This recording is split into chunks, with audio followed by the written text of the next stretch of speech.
Welcome viewers, welcome to the new lesson from Dr. R's Biology. Press on the subscribe button and bell icon to receive notification on my new videos. In this lesson, we are going to learn about Nereis, which is one of the example under phylum Annelida and class Polychaeta. Before going into that, this is the book that I have referred for preparing this lesson. We will be discussing Nereis characters in two videos.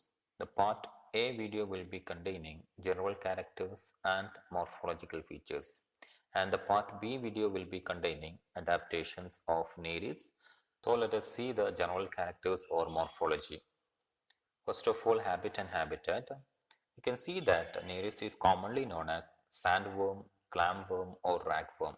This common name is more important because this can come for the multiple choice questions.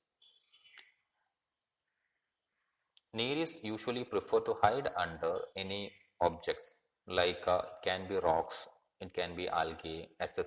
So they are usually found in the seashore, in the shallow water, in rock crevices, hidden under the stone or seaweeds. Nereis mainly feed on small insects, mollusks, worms, etc. So we can say that the Nereis is carnivorous in nature. Nereis is also active during night. As they are active during night, we can say that it is a nocturnal organism. Now let us see the body features. We can see that the body of the Nereis is narrow, slender. Narrow, slender and long body is there for the Nereis. You can see in this figure, you can see here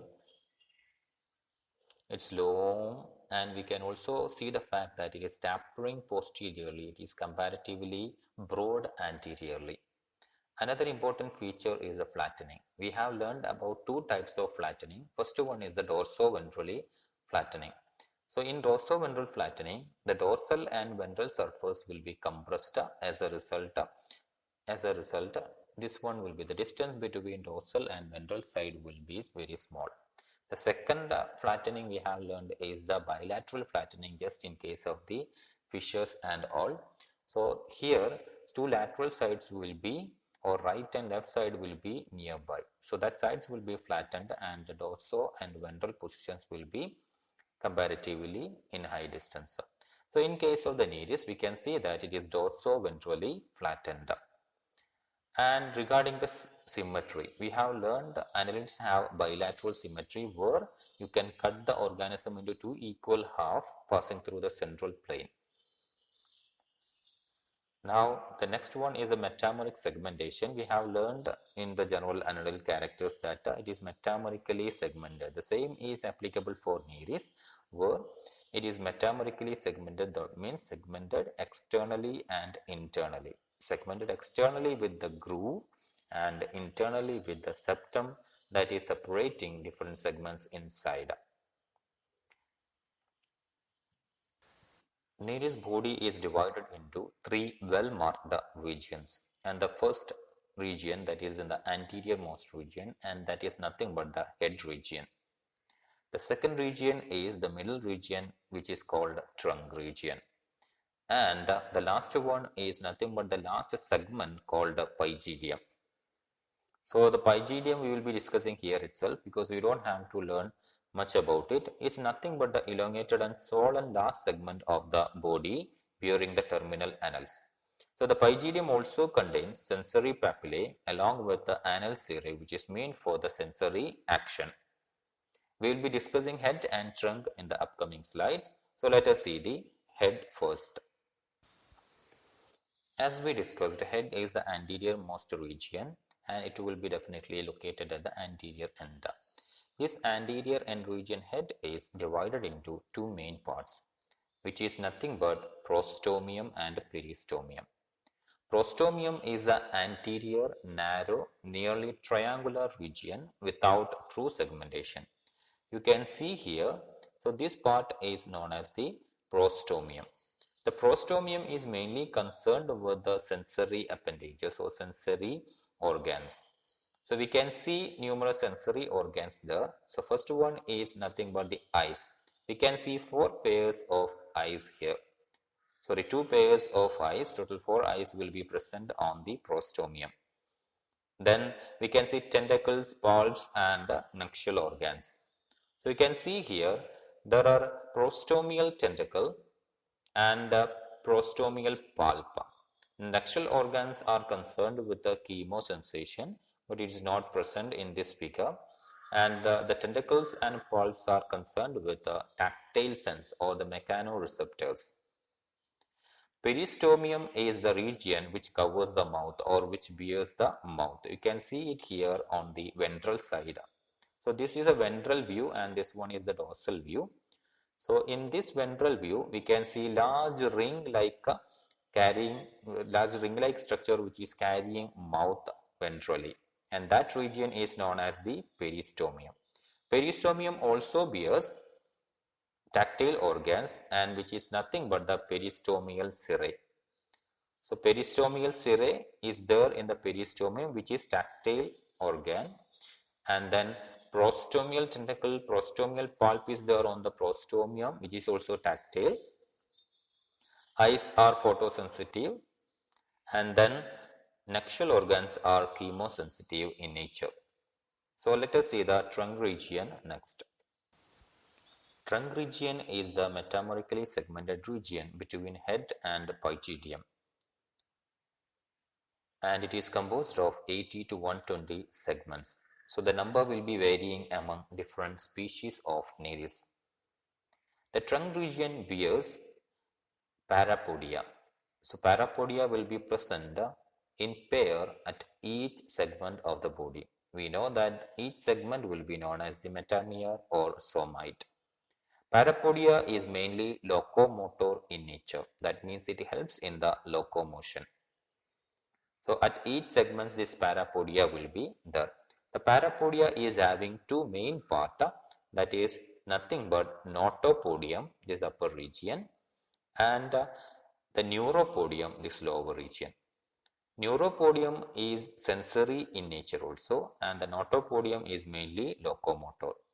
Notopodium contain notochaetae and the neuropodium contain neurochaetae or neurocirri. The notochaetae is actually concerned mainly with the locomotion. Neurochaetae is also sensory in nature. With the help of parapodia and body's longitudinal and circular muscle, it is showing the creeping and swimming type of locomotion. So the creeping and swinging type of locomotion with the help of parapodia is a feature of Nereis. You have to also keep in mind that this parapodia is also concerned with the respiration because it is highly vascularized in nature. Highly vascularized means numerous network of blood capillaries are present in this particular parapodia, and these capillaries helps in the exchange of gases. That's why it is also helping in the respiration. With the description of morphological features of head, trunk and pygidium, the morphological part is over. So that morphology only you have to learn for your examination. But in addition to morphology, I am just discussing the general characters that will be helping you to analyze the organism well and to remember about the organism well. So the upcoming part of this particular video is meant for general awareness about the Nereis. Also, it is not important for the examination, but you can utilize this particular content for writing general aspects of Annelida. So you have to view the upcoming slides in that aspect, not on the exam point of view. So let us now see the body features, that means the features of body wall and segment. Now you can see that body wall is composed of cuticle, epidermis, muscular layer and peritoneum. So cuticle is nothing but the thick lining that is represented here. So all over the body you can find a thick lining, and this thick lining is a cuticle. So cuticle form a hard outer covering of the body. Now below the cuticle you can find epidermis. You can see the cellular nature of this part. So that is the epidermis. And below the epidermis we can see two kinds of muscle. First muscle is the circular muscle. Circular muscle is nothing but the muscle that is covering the body in a circular fashion. You can see that it will be represented in the form of circle of line or the lines like this.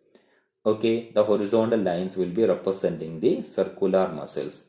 In addition to circular muscles, we can also see inner longitudinal muscles. Longitudinal muscles we will be normally representing in the form of the dots or circles together. You can see here in this fashion.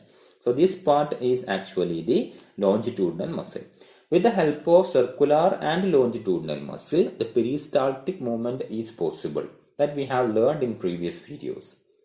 Okay, so the muscular layer of the nares is composed of longitudinal muscle and the circular and oblique muscles. So oblique muscle is nothing but which is of oblique nature. You can find it here. So this is oblique, which are arranged in an oblique orientation. Okay, and the innermost layer is nothing but the peritoneum. We know about a splagnoplurium, etc. That kind of thing is the peritoneum, which will be lining the inner wall of the coelom. So coelom is covered by the peritoneum, which form the innermost layer of the body wall. So that's about the body wall.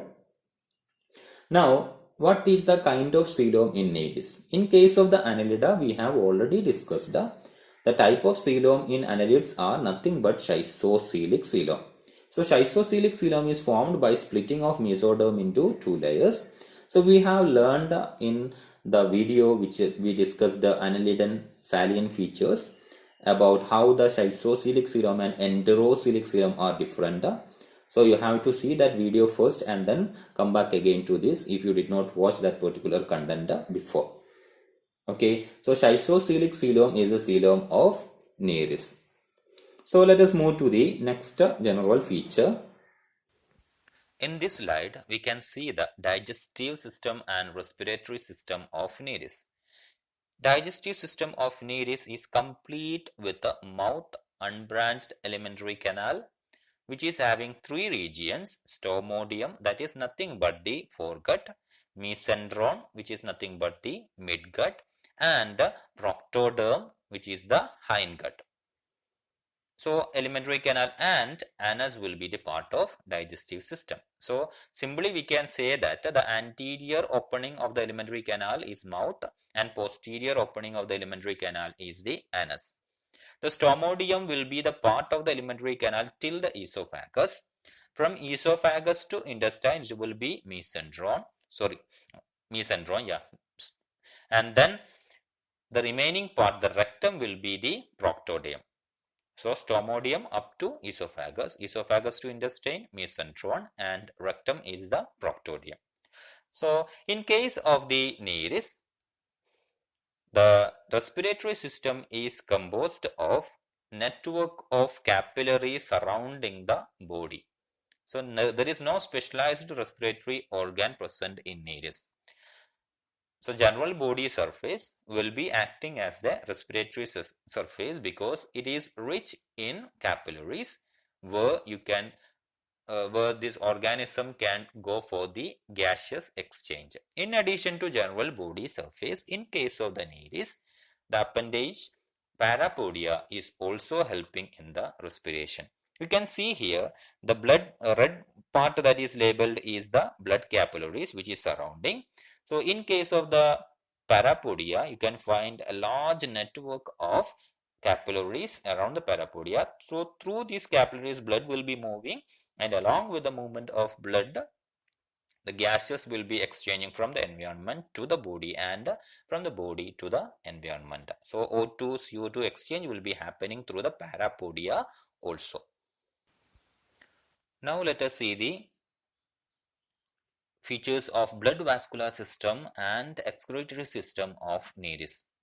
Here, in case of the nares, blood vascular system is of closed type as it is an annelid organism.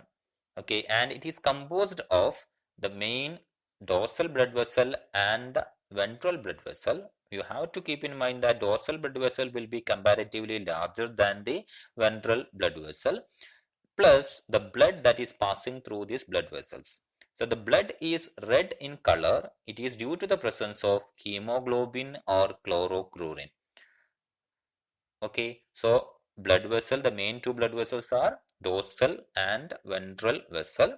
In addition to that, this organism is having capillaries, network of capillaries are there, and the red blood is passing throughout these particular blood vessels, which is red due to hemoglobin or chlorochlorine.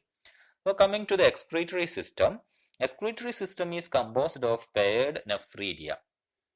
We have already discussed this particular feature as an annelidan character. So paired nephridia means nephridia in two number at each metamer or somites. So at each segment we can see paired nephridia. So let us see the structure of nephridia here. So it will be arranged like this. You can see in the longitudinal section of the organism, you can find it here. So this part are the nephridia organization, and this, if you are zooming this particular single one, it will be looking like this. The nephridia will be composed of an internal opening called a nephrostome, which is actually funnel shaped structure, and a tubule will be there. Nephridial tubule will be there, which is highly coiled network, and it will be having an external opening called a nephridiopore. This tubule will be enclosed within a syncytium. Syncytium is nothing but the structure which is composed of large number of nucleus within a single cell. So that is the structure of nephridium in case of the Nereis and other annelids too. Okay, so it is having internal opening called the nephrostome, middle nephridial tubule, and the outer opening called the nephridiopore. So that form the excretory system of nephridia. Now let us move to the nervous system of Nereis. In case of the Nereis, there is a well-developed nervous system which is actually formed of central, peripheral and visceral nervous system. Central nervous system is combined with the brain and the ventral nerve cord. We have already discussed this in annelidan characters. The brain is formed of cerebral ganglia, and which will be running backward to the posterior end of the body in the form of a pair of ventral nerve cord. Even though ventral nerve cord is in pair, in figure we cannot find the ventral double nerve cord. Instead only single is seen. It's just because of the covering of this pair of ventral nerve cord with a sheath called the perineurium. So it is due to the presence of perineurium, it is looking like a single, but actually inside of this perineurium it is two ventral nerve cord.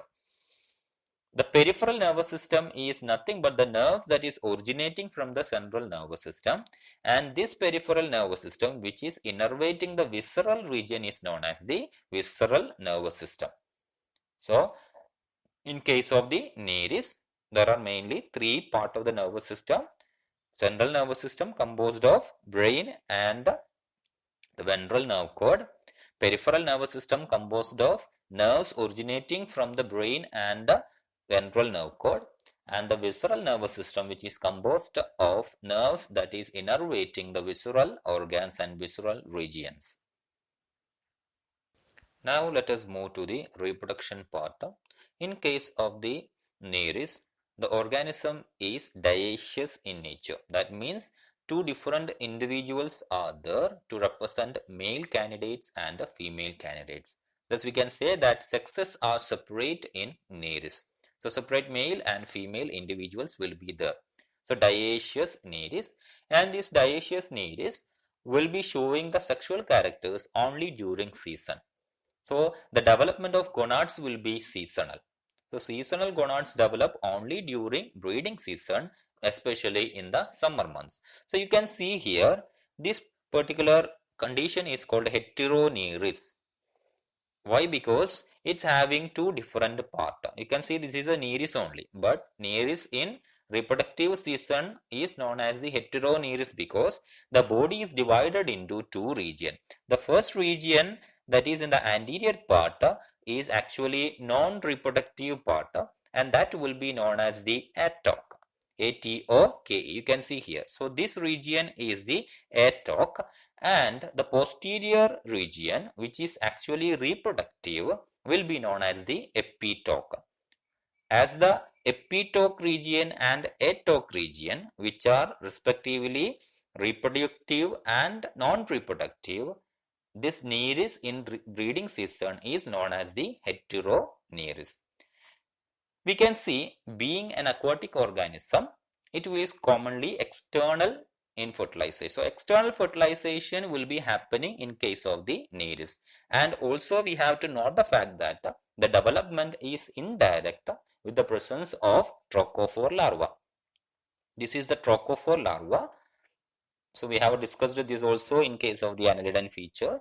So if you are coming with and after watching that particular video, it will be easier for you to understand these characters.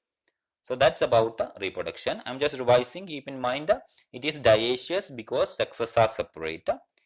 The development of gonad is seasonal. As a result, it will be known as the heteronereis with the two region, epitoke and atoke.